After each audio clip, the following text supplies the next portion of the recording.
उपस्थित सभी नेतागण, पार्टी के कार्यकर्ता, पार्टी के पदाधिकारी, सभी सचिव, आप सबको मेरे ससुराल में बहुत बहुत स्वागत।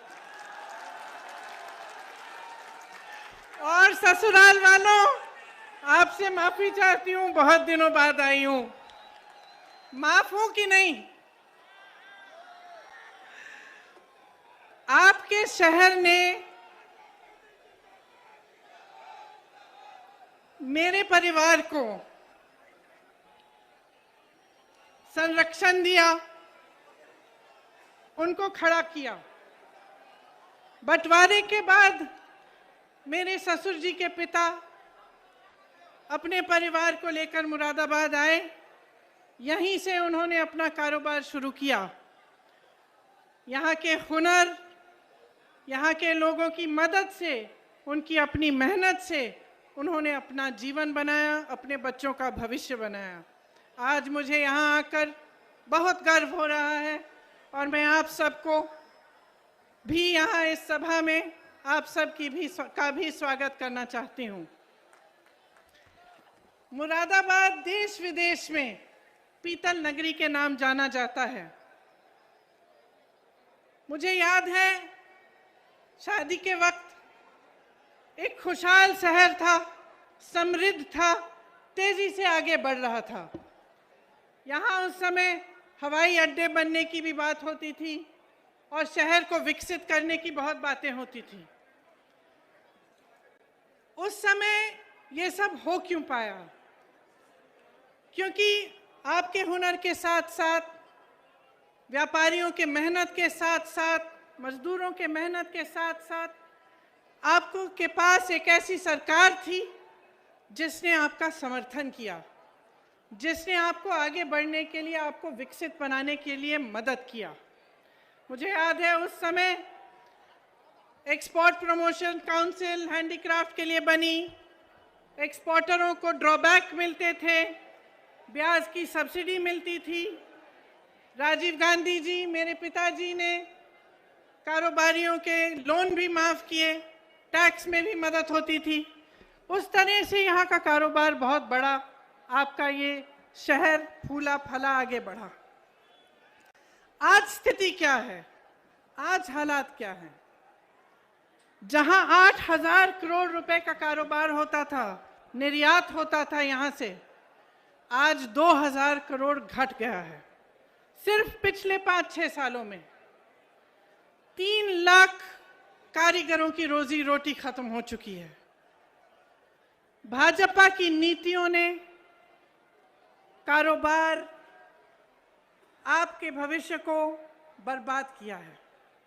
सबसे पहले तो नोटबंदी लागू की, इससे आपको बहुत संकट हुआ। उसी तरह से जीएसटी लागू की गई, जिससे आपकी कमर तोड़ी गई। निर्यातकों का ड्रॉबैक खत्म किया गया, ब्याज पर सब्सिडी नहीं मिलती। कारीगरों को दिहाड़ी की दिहाड़ी आधी हुई, कारोबारों में मंदी हुई, बिजली महंगी हुई, डीजल महंगा हुआ, कच्चा माल महंगा हुआ। उधर चीन तेजी से आगे बढ़ रहा था। जिस तरह से उन्होंने एक एक हुनर को लेके पूरे शहर में इंफ्रास्ट्रक्चर बनाया, उस तरह से हमें यहाँ पे भी बनाना चाहिए था। यहाँ पे सारी सुविधाएं उपलब्ध होनी चाहिए थी। यहाँ का इंफ्रास्ट्रक्चर मजबूत करना चाहिए था। यहाँ पे पूरी तरह से मदद करनी चाहिए थी ताकि आपका शहर भी विकसित हो पाए। ये सब नहीं हुआ। आपने पीतल नगरी बनाई, उद्योग नगरी बनाई, अपने हाथों से, अपने खून, अपने पसीने से बनाई। ये सरकार सिर्फ अंधेर नगरी बनाती है और अंधेर नगरी का चौपट राजा है।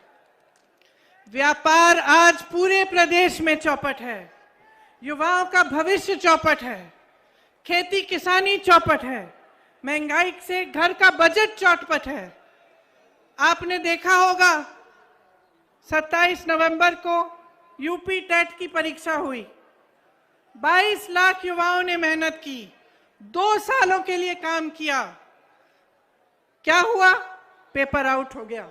यहां पेपर आउट हुआ, नई बात नहीं थी।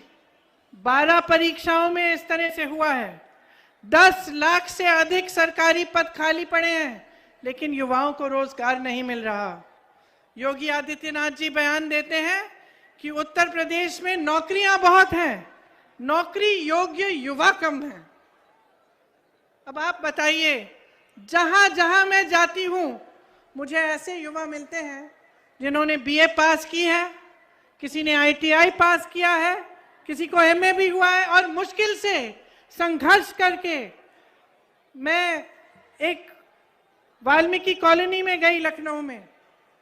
वहां मैं एक महिला से मिली, उसने मुझे कहा कि मैं संघर्ष करके घरों में काम कर करके 4-5 हजार रुपए का वेतन लेके मैंने अपनी बेटी को पढ़ाया। मेरी बेटी बीए कर चुकी है, आईटीआई पास है, आज तक दर दर भटक रही है, उसको नौकरी नहीं मिली। अगले घर में गई वही समस्या, अगले घर में गई वही समस्या। मैं कम से कम 10 परिवारों से मिली उसी एक कॉलोनी में, सब ने मेहनत से अपने बच्चों को पढ़ाया।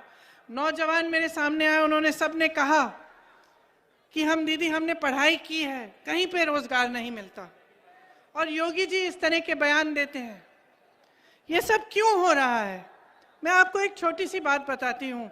बघेल जी यहाँ उपस्थित हैं।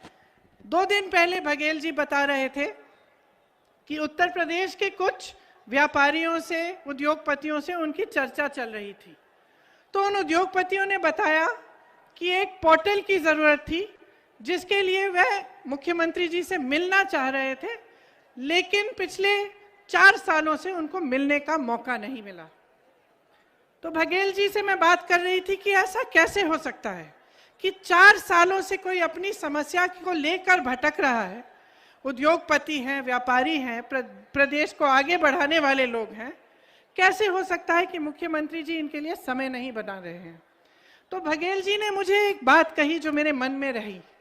उन्होंने कहा, देखिए दीदी, हमारे प्रदेश में जाति और धर्म पर आधारित राजनीति कम होती है और विकास पर आधारित राजनीति होती है। उत्तर प्रदेश में सांप्रदायिकता पर आधारित राजनीति और जातिवाद पर आधारित राजनीति इतनी भयानक है कि मुख्यमंत्री भी जानता है कि लोगों की समस्याओं का हल करने के बजाय चुनाव के समय आएगा, धर्म की बात करेगा, जाति की बात करेगा, चुनाव जीत के निकल जाएंगे और उनको कोई जवाबदेही ही नहीं रहेगी। तो ये बात मेरे मन में बहुत गहराई से मैंने इस बारे में सोचा। ये बात सही है। जब तक पब्लिक जवाबदेही नहीं मांगेगी अपनी नेताओं से, तब तक ये सिलसिला चलता रहेगा।